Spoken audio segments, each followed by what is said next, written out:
Welcome to Tea and Cornbread, a conversation with Sean and Tracy, where warmth, wisdom, and community come together. Just like a good meal shared with loved ones, our podcast brings heartfelt conversations with incredible people who are making a difference.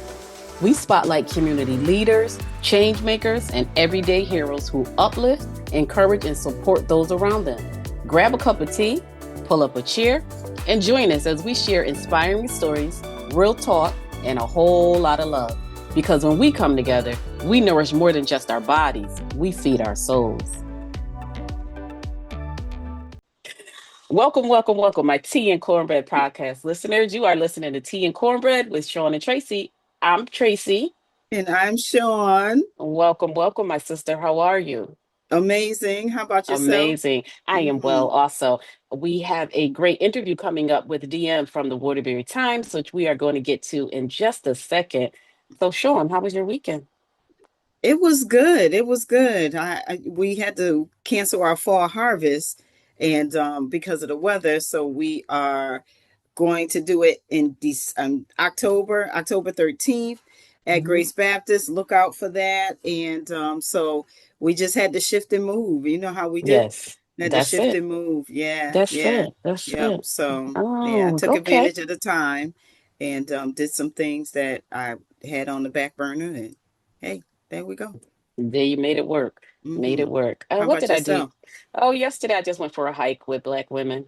We Okay. went for a hike in Farmington. It was a nice 3 point something mile hike. Very Mm-hmm. nice. Mm-hmm. Very welcoming. Made some new friends. So Mm-hmm. hopefully, to expand upon that, they have another one coming up in October. So we'll see how that goes. Mr. Awesome. DM, before we get into interviewing, how were you and how was your weekend? I'm doing great actually. Weekend was pretty eventful with the Puerto Rican Day Parade. They Oh, yeah. graciously invited me to walk in there. So I was walking in there slash trying to get the footage. So it was a lot of running around down there. But then the storm came. So the Yes. storm kind of shut it down a little bit early. It's actually raining still right now, but we needed this rain. We needed this Yes. Mm-hmm. rain. So Mm-hmm. I so agree. pretty fun weekend, but it got cut a little short due to inclement weather. Mm-hmm. Yes. Yeah. Yes. Well, you know what I say about that. They really hyped that up to be, to me, worse than what we thought it was going to be. So it was Right. just downpours and it didn't stay too long. I was glad about that, because Yeah. I was thinking my furniture and my back porch was going to be gone and things were going to be flying around. So thank goodness it wasn't that bad. Mm-hmm. So, like you said, we needed the rain though. All right. All right, Miss Sean, did you want to are we going to do breathing today or are we going to get right into the devotional? Yeah, We could. let's do our breathing. Okay, so DM, what we do normally at the beginning of before we get into the conversation is we do a deep breathing exercise, which is 2 seconds, and Okay. then we read our devotional, and Mhm. then we get into the conversation. So we Okay. usually use an essential oil. Right now, I have one that's called Into the Future, Okay. and you don't have to have an essential oil to do it, but if you do, that's Right. great. Okay. You have one? Okay. I mean, I got some essential incense. All right, I there don't we know go. if that That works. whatever works for Whatever you. works. I was going to Yeah. Okay. say whatever works. Mm-hmm. And what we do is we Okay. rub our hands together to conjure up some energy, and we do some deep breathing, deep breaths in through the nose and out through the mouth. I'm not sure if you're familiar with that, but if Yes, you I am. okay, all right, Yeah, I awesome. do. So I do a little breathing techniques. I try to calm down at times when I get a little riled up, as they There say. you exactly, go. exactly. That's exactly why we do it. That's Yes. exactly why we do it. So we do that, and then we do our devotional, and then we dive right in. All Yes. right. All right. Awesome. Okay. Ready? Okay. Yes. A deep breath in through the nose. Hold it for 4, 3, 2, 1, and exhale through the mouth. And we're inhaling our intent for today's uh our today's conversation, and we're exhaling all that doesn't serve us and our nerves and calms us down so that we can become present and fully immersed into this conversation. We'll do it 2 more times.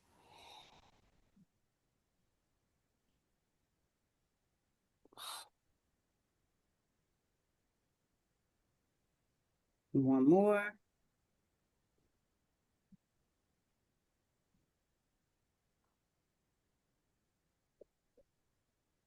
All right.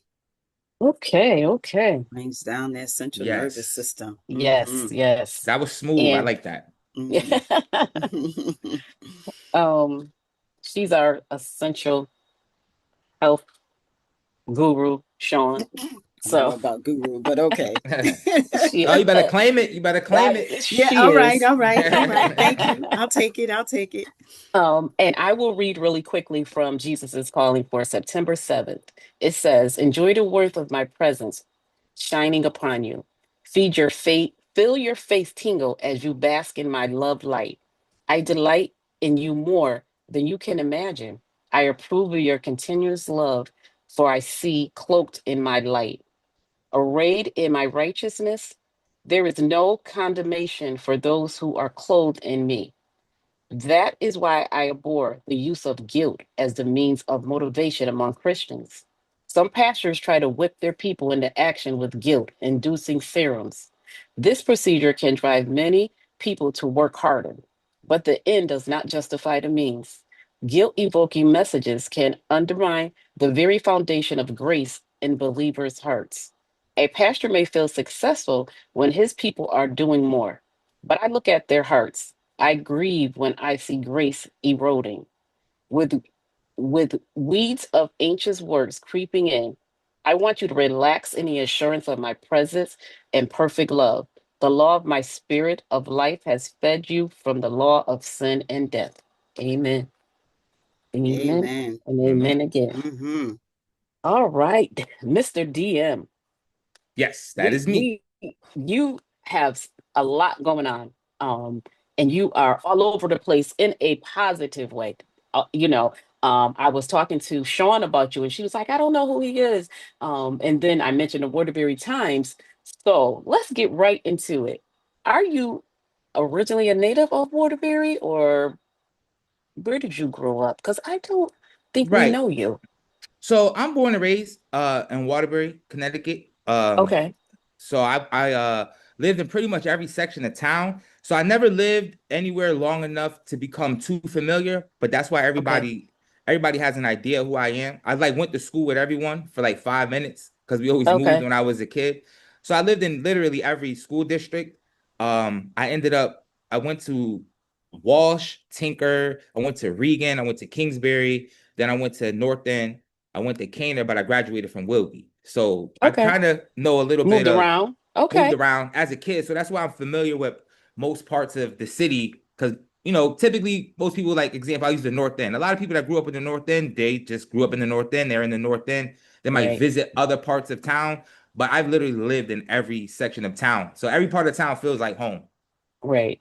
Oh, okay. And I love, and the reason I said, question where you were from, not because um I just wanted to know because we didn't Right. know, and we loved also having people on our podcast that are from here, homegrown, who are doing stuff in the neighborhoods, who are giving back to the community, and just listening and reading about your mission is definitely what you are doing. So tell us, first of all, what got you motivated to want to give back to what's going on around Waterbury?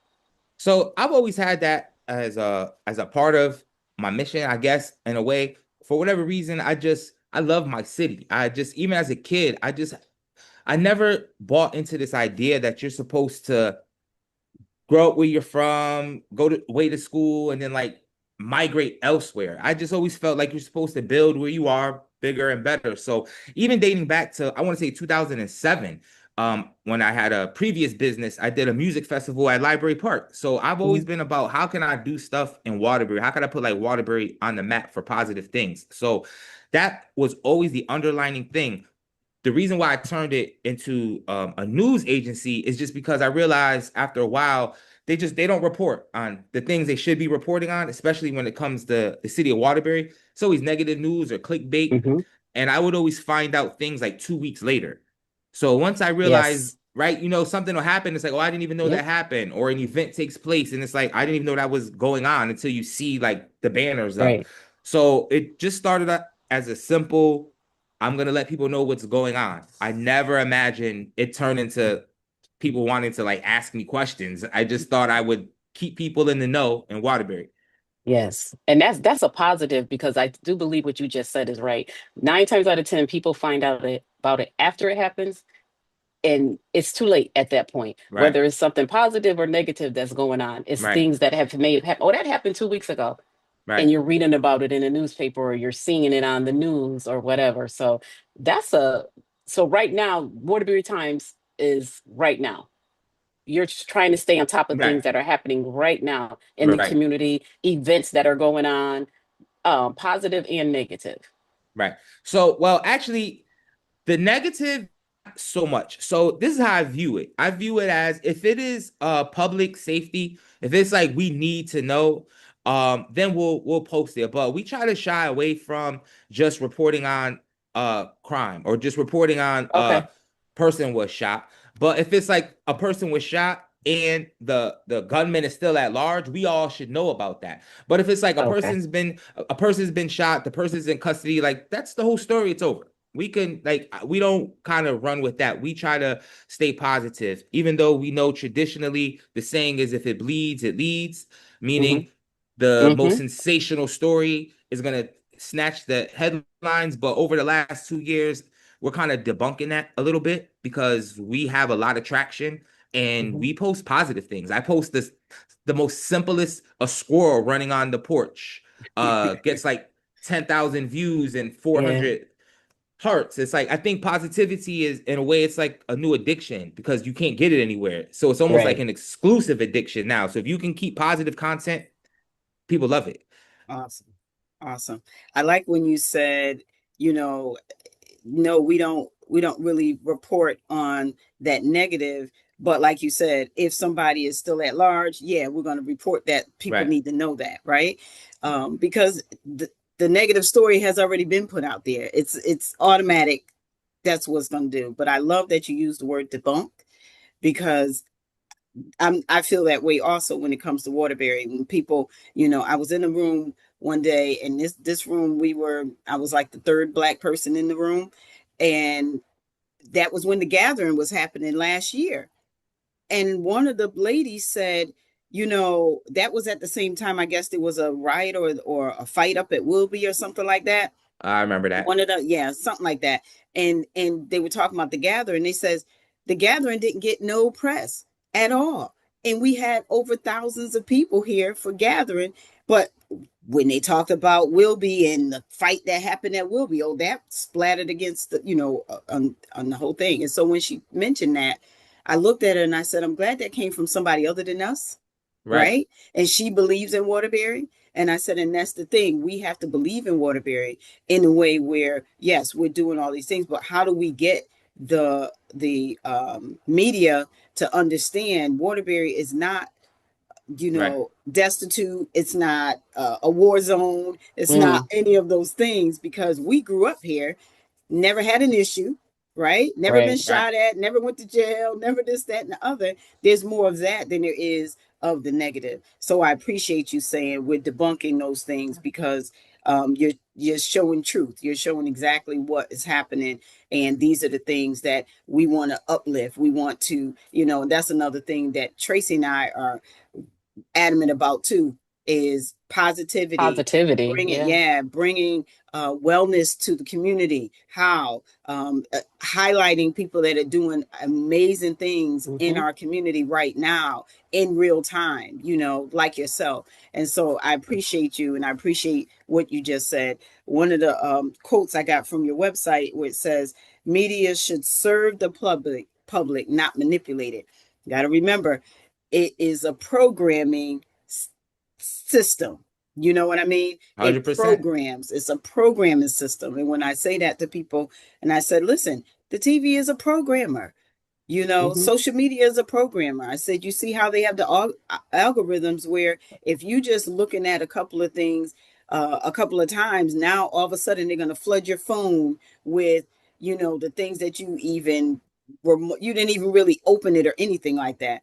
And now all of a sudden you're getting all these different things that will make you feel like, oh, I need to know this. I need to know this, you know. So I appreciate you, and I appreciate your mission and your vision.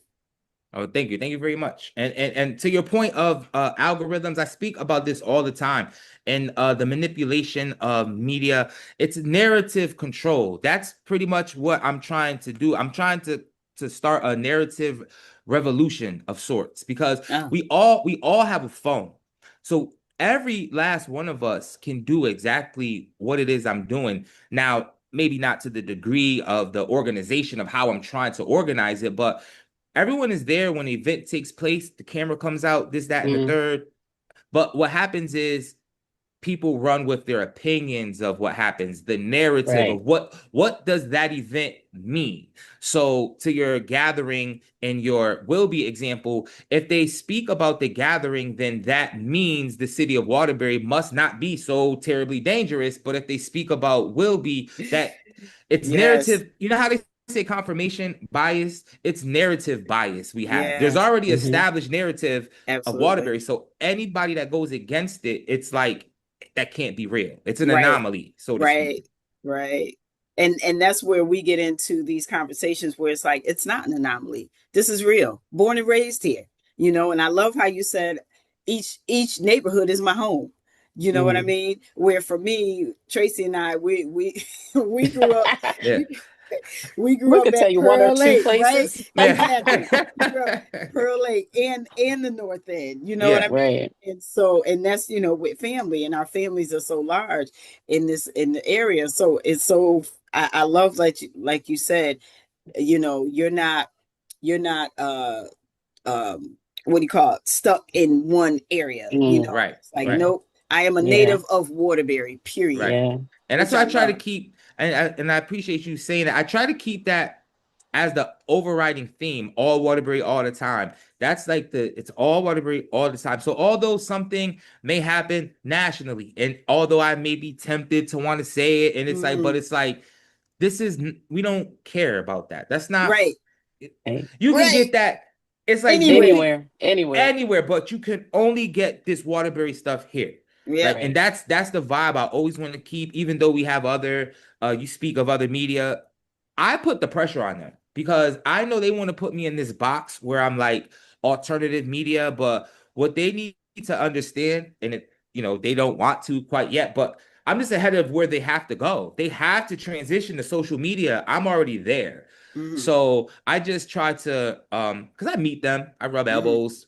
I mm-hmm. just try Hmm. to, when I can, let them know, hey, positive stuff is happening here too. And Yeah, hope that now that they have a face to put to Waterbury, my energy can kind of diffuse, like yeah. Waterbury can't be that bad because look, the Waterbury Right. Times. It Right. pro- Exactly. it produced DM Livingston, so how bad can the city be? Exactly. Right. Exactly. I like that. I like that. Yeah. That's great. That's great Yeah. because I feel the same way. I feel the same way. And I'm always saying to people, there's so many organizations out here that are doing good. Yeah. Doing And positive things. yeah, Yeah. they're doing good, and they're also doing, you know, they target the areas of which the narrative is so negative, you know. And this is why Tracy and I have been doing what we're doing, because we are highlighting those people that Hmm. are doing good in the neighborhood on purpose, not just, you know, I'm I have that Pearl Lake thing and I have that North End thing, right? And when I Yeah, say that, and the reason why I say that is because there was some person that said, oh, the North End always gets. They always get. You know, Willow Street doesn't get. They don't get nothing. Nobody ever comes around here. Da da da da da. And I say to myself, and I said to them, I said, okay, well then we should work together because I'm not familiar with Willow Street. Yeah, Right. know about it, but I'm not familiar with people that grew up on Willow Street. You know what I yeah, mean? I'm familiar with people that grew up in the North End. I know that the North End is lacking. I know that the North End, you know, I know for sure, lacking food access, and so right. on. So it's just a matter of, okay, you can say that, but let's work together, as opposed to, oh, I Yeah, don't want to do, you know what I mean? And so right, we have to, even within ourselves. Now, I have a right. question for you. Yes. when it comes to our people, because people say this, right? They always say, everybody, perfect example, the Puerto Rican Day Parade yesterday, it was 1 million people. We saw them galvanize, we saw them organize rather before they started the parade. We were right there at the beginning where they were. What do you see, or how do you see us, quote unquote, as African Americans in our area with coming together or not? What is the um narrative that you think is put out there? And I believe it's put out there by our own. I don't believe it's put Right, out there by anybody else. I believe this is just my own opinion. I'm not talking statistics or anything. This is just my right. own opinion. That because when I have these conversations and I say we need to and we could, and they're like, yeah, but nobody wants to work together, and only black people don't do this, that, and the other. What do you say to that? Well, what I say to that is, I'm in a minority of what I'm about to say. Thank you for asking me that because I don't like to volunteer my opinion, but I'd be waiting for certain questions. Like, is she gonna ask me? Is she gonna ask me? Yes. When it comes to that, quite frankly, it literally comes down to pause. We didn't start it. We perpetuated though. We So I will say perpetuated, we didn't yes. start it, but we sure keep it going. Mm-hmm. Um, we have to get away from the fact that, or we have to accept the fact that only one person or two, most three, can be recognized as being in charge. If you look at any Mm, company, anywhere on earth, I don't care what race there are, you got a CEO, he thinks up everything. You got a COO, they make sure it happens, and you got a communications, the talk. That's what you got. We as a community, because we're raised to be individually the best, be the fastest, be the smartest, because we got to outshine the world. We don't teach each other to work together because we got to go against the whole world. So you got to be better than everybody, including your own kind, because the world is against you. But then once we realize, you know what, the world is really not as against us as they told us. Everyone else has been working together. It's too late for Mm-hmm. us to work together now because wait a minute, my dad told me I'm in charge, but your dad told you you was in charge. So whose oh name's my gonna go on the goodness. flyer? I am Whose name's cracking gonna up go over on the here. flyer? Right? That is so And they true. That's So missing the whole point. right. yes. So but We here's talk where it about that goes. all the time. But here's where Yes. it goes even crazier. Instead of coming to terms with that and someone just conceding it, we have two Mhm. events on the same day. We'll just have Two, five events on the same five. day. Yes. So five Yes. people can feel like they're in Yes. charge. That's Yes. why I watched that. I was in the Puerto Rico. I watched everyone who individually is probably in charge of whatever they're doing, probably in charge of their motorcycle club, whatever. But Yes. when Rafi spoke on that mic, turn the music down, line up, people lined up. Nobody was like, who does he think he's running the parade? Yes. That's who he Oh think my he is. goodness. We have an issue with who do people think they are?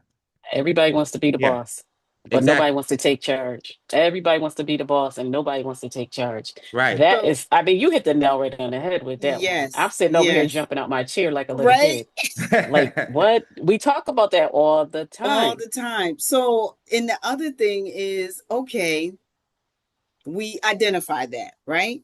I know for us in the co-op, the North End Co-op, right? That's our organization that we've pulled together.